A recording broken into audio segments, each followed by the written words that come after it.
Why did the INFJ cross the road? To escape the small talk, of course. Now, for those of you who might not be familiar, INFJ is one of the 16 Myers-Briggs personality types, known for their complexity and their, well, peculiar habits.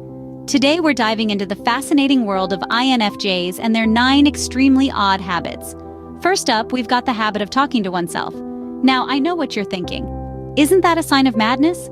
But for the INFJ, it's a way to sort through their labyrinth of thoughts. It's like their brain is a busy office, and they're the office manager trying to keep everything in order. Next on the list, we have the intense stare, the kind that makes you wonder if they're trying to read your mind or if they've just zoned out entirely. In reality, it's their way of absorbing and processing information. They're not creepy, they're just deep thinkers. Thirdly, we have the INFJ's extreme love for research.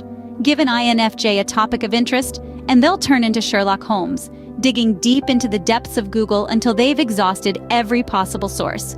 They're not obsessive, they're just thorough. Now let's talk about the phone call avoidance. It's not that they don't like you, they just prefer text or email. Imagine the horror of an unexpected phone call interrupting their deep contemplation. The horror indeed. Fifth on our list is the INFJ's peculiar habit of collecting odd items. It's like they're curating their own personal museum of curiosities. It's not hoarding, it's appreciating the unique and the unusual. Next, we delve into the world of fantasy. INFJs often lose themselves in daydreams and scenarios that may never happen. It's like their brain is a movie theater, and they're always in for a show. Seventh, we have the INFJ's tendency to write lengthy messages. It's not that they're trying to write a novel, they just have a lot to say.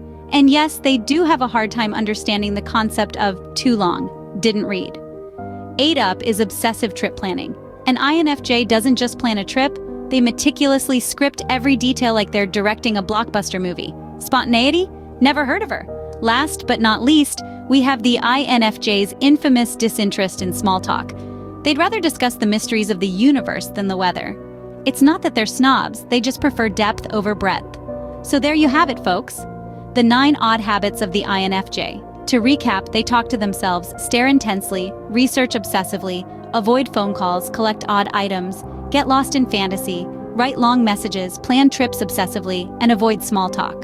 Remember, they're not weird, they're just INFJs. They're like the unicorns of the personality types. Rare, mysterious, and a little bit magical.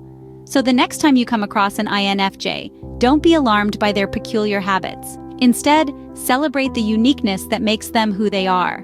After all, wouldn't life be boring if we were all the same?